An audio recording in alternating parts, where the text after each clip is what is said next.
Welcome to another edition of Revive and Thrive. This is episode number 18, and I'm your host, Joshua Blum. And today's episode is brought to you by the letter R, and R stands for ready.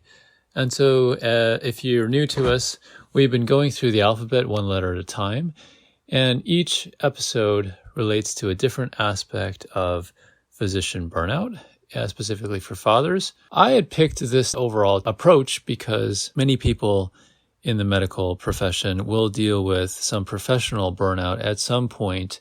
It's becoming more and more widely recognized and popularized, I think, as an area of concern, although I don't know necessarily if anybody has a clear idea about what to do about it, because a lot of the issues are systemic. Be that as it may, we're going to be talking about this idea of readiness. I heard a quote once, and I wish I could remember the person's name. I was listening to an interview on the radio, and it was an opera singer, actually, and he had the quote, and it may be a popular aphorism, but he said something to the effect of, if you stay ready, you don't have to get ready. And I think that is an interesting idea. It applies to a whole host of different things. If you are, say, like training for something like a race, some other competition, reboard in something like that, or maintenance of certification type of things, there's a certain amount of readiness that goes into that and preparation and so forth. And the idea is that obviously if you keep up with those things, then they become easier you don't have to do as much preparation at the last minute. But I think in reality, nothing would happen without deadlines. And so it often is a last minute thing because many of us are busy doing other things like our actual jobs and not doing those other things that maybe in an ideal situation, the maintenance certification boards would want you to do so they can make extra money. But be that as it may, the idea is still an interesting one, I think, because if we look at a lot of the things that kind of contribute to us being burned out as physicians, it's not really anything that's rocket science, right? It's often an accumulation of small little things that build up day to day. A lot of things that are often not in our control, systemic issues that are coming from higher up, like the way that medicine is practiced or organized, things that happen on a higher up administrative level that affect us, some of the barriers that get in the way in terms of time and autonomy and so forth that make it hard for us to practice the way we'd want to. And just the simple fact that sometimes patients don't get better, and despite what we do. So there's a lot of different things that kind of, contribute in there. The idea of feeling burned out, though, is more often than just dealing with those hurdles, though. It's the kind of idea that what we do is not necessarily meaningful anymore, and that we're sort of it's like treading water. If you've ever treaded water before, there's reaches a point where your head starts to fall below the level of the water and you're struggling to keep up because you're getting tired. It's kind of like what burnout is. It's sort of this trapped feeling that you don't want to go down, but you can't go much further up. And I think we often get there when we often struggle to really take care of our own basic needs.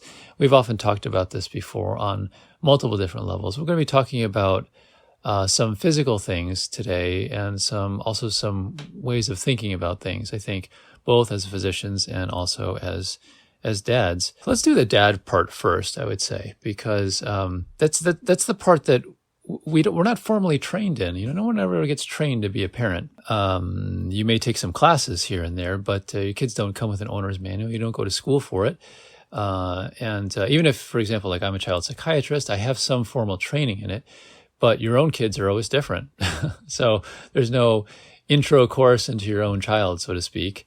And even if there were, your situation may in fact be somewhat different. So one thing that I would say, when we get into a rut with anything, that's often a thing that leads into burnout, because we've not only lost meaning, we've lost desire and interest in what we're doing. It feels like it's just the same thing kind of over and over again. And one idea about readiness is that I think when we think about kids and we think about ourselves, there's a tendency to kind of fall into routines. Not necessarily what's a bad thing, but a tendency to fall into routines. And we may forget that the person that or people that we are working to parent, they are moving targets. They're not static. We may have reached a point in our life where our development is more static. but not so for young children. No, and that's not true for any children, really, or young adults. They're exploring their world, they're growing, and they rely on the people around them to teach them things. And so I think one thing that sometimes, I don't know if it's necessarily more maligned, but it's one area that I think as men, sometimes we don't necessarily always have the option to shine in this area as much as we might have years ago, is the different ideas about what it is to be a man in a positive sense. I think there's been a lot written and talked about when it comes to masculinity lately, particularly on the toxic side, but maybe not necessarily as much about some of the beneficial sides that go with masculinity that don't necessarily get taught in school. So if you think, I'll give you an example, at least in my area, I would say, like, use the example of Boy Scouts. In my area, actually, girls can actually also join the Boy Scouts. You could have a debate about whether this is good or bad. This is not that sort of thing. I think at the age where this is occurring, like with elementary school age children, it really doesn't matter. There's not going to be a whole lot of difference between what they do and socializing with girls versus boys, whatever.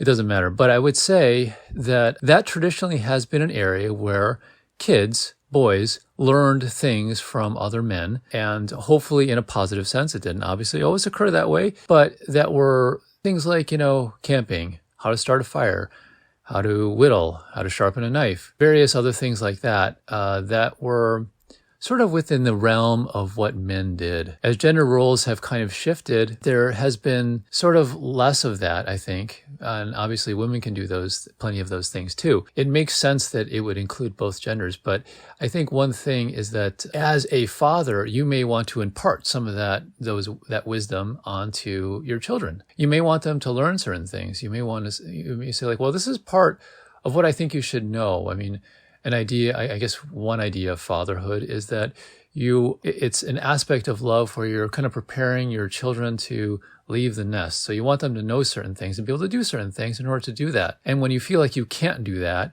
when you feel like you're stuck in the day-to-day grind of things, and there isn't really a chance for you to pass on knowledge in a meaningful way, it starts to feel like all I'm doing is sort of babysitting. I'm keeping them alive. You may want to think about sort of things that you would want your children to know. You may also want to think about yourself. What sort of things would I ideally have to know in order to teach them? Or what sort of things do I feel like a man should know? And it could vary depending on your upbringing, your background, what you think is important, And so I'm not going to list any things here, but there are all kinds of different ways of learning things in this day and age. So if you don't know something, sometimes people will say like, oh, I don't know how to use this. I don't know how to change a tire. I don't know how to use this particular tool. I don't know how to repair something. I don't know how, whatever it is. It doesn't really matter. The great thing with today is you can learn it. Go onto YouTube, Google it, go get a book from the library, and you can actually learn it in a way that I think was not necessarily accessible in previous generations. I mean, there were libraries, there were magazines, there was talking to other people. The way we search for information and the access to information, particularly when it comes to video, I think it's different now. And so we have so much more access to that kind of stuff like that. So might as well make use of it. Sometimes we get into a state of paralysis where and I think that this may actually be more so now. I'm not necessarily sure, but I suspect this from talking to some of my patients, because there is so much information out there. Sometimes people don't know where to start. And even before, when all you had was a card catalog and a library, knowing where to start would often be challenging, and you might need the help of a librarian or somebody else to kind of guide you and say like, okay, start here and then go to X, Y, or Z. But I would say the hardest part is often starting, and looking for information is easier now than it has been before, at least in theory. So talk to other people, figure out what you want to know yourself. What do you think is important for you in your definition of a man as a father? And what do you think you would want to pass on to your children so they are ready for their own lives? Well, what about yourself, though? What about yourself?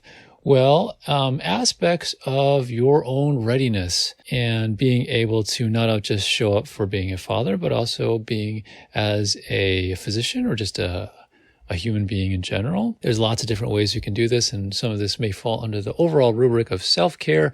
One little thing I would say that sometimes falls by the wayside for many people is physical activity. Now, I know what you're thinking, and exercise is often a thing that many of us will talk about with our patients and so forth, but sometimes it's preached but not always done. I think it is very easy to talk about, less easy to do in your day-to-day life. Sometimes people will get into a very all or nothing kind of attitude toward exercise. They have a certain ideal about what they want to do, and if they cannot do that, then they're just not going to do it at all. And I think, unfortunately, what ends up happening is that we never quite get to a point where the conditions are right for us to do it, and so we don't do anything. We end up in this sort of state of paralysis. Way back in the very first episode, I talked about this a little bit because I think it was in reference, to having the right conditions to actually record a podcast. I think I was with my kids at the time. You could probably hear them in the background.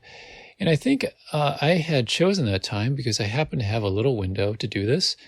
And I said, well, if I don't do it now, it just may not happen. And I think that can be taken in a lot of different ways for other parts of our lives. I think as a physician father, your time is limited. And so you may only have certain little windows to do certain things. And it's often helpful to be able to capitalize on those windows and be able to use them in ways that help yourself. And so I would say when it comes to exercise, one other way to think of it is instead of exercise as a thing you do, as opposed to getting ready and going to a gym and, changing your clothes and working out for a certain amount of time and then coming back and showering. It's a whole process. And there may be certain things that you do and you associate with that. And if you're not doing it, you're not keeping up your end of the bargain. But one thing maybe I would say for this is also to think about just physical activity, physical movement as a part of just your life, as a part of being a human. Because, many of you may be stuck in front of a computer or on a desk a lot of the day. When you're seeing patients, you may be, in fact, sitting down.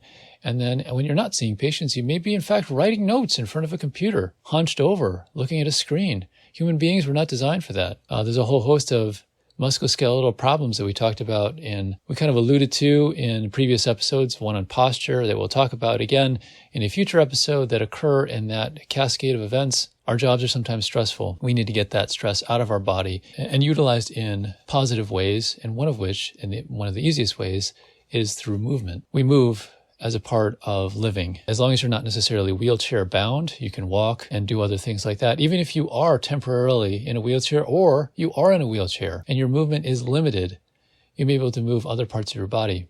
You may be able to move your arms. You may be able to move your head. One of the things I'll sometimes talk about with folks, this is just an aside, but when they're dealing with things like ADHD and they're having difficulty focusing, is movement typically will help increase focus because it activates the nervous system. It tends to wake us up. But even subtle movements like writing will actually help. Chewing gum can help. Fidgeting with something in your hands can help. And so the movements don't necessarily have to be very big. They don't have to be necessarily very intense. And they don't have to be for very long. You may actually do something that gets you up and moving, sort of the equivalent of when you get up and stretch your legs when you're driving for a long period of time. But one thing I would say when it comes to physical activity is that I would find a way to do something consistently so that it becomes part of your day-to-day routine. And so for me, I typically will do things, in the morning and then before bed. And it's not terribly long. It might be only 15 to 20 minutes at a time, or sometimes less if I have less time. But it's part of the routine that I've found is helpful because that's the time that happens to work for me. That may not be a time that works for you. Maybe over lunch or in a break in the day or something like that. If you look at some other places in the world, instead of a coffee break, there may in fact be a movement break. And I don't know how much of this is necessarily done, but if you look at places traditionally and I'll say like factories, you'll see this sometimes in places like Japan, where people will stop what they're doing and they start to move and they start to shake out their bodies, rotate their hips, their arms, their head, things like that. It's not necessarily anything super intense, but it may in fact be something that helps to shake out muscles that are tight from being in certain positions for long periods of time. It helps to diffuse tension. It helps to wake people up. And so you can often do the same thing for yourself if you notice that you are sitting for long periods of time or staring at a screen a long time, all of which are things that are very easy to make you feel tired and old beyond your years. I will say, those days when I've spent the whole day either static, standing in one place, or sitting in one spot, I walk out feeling like an old man. So move around. Keeping you moving helps keep you going, and I think is something that we can all do more of. So that's it for this week. Thanks for listening. I will talk to you guys next time and have a great weekend.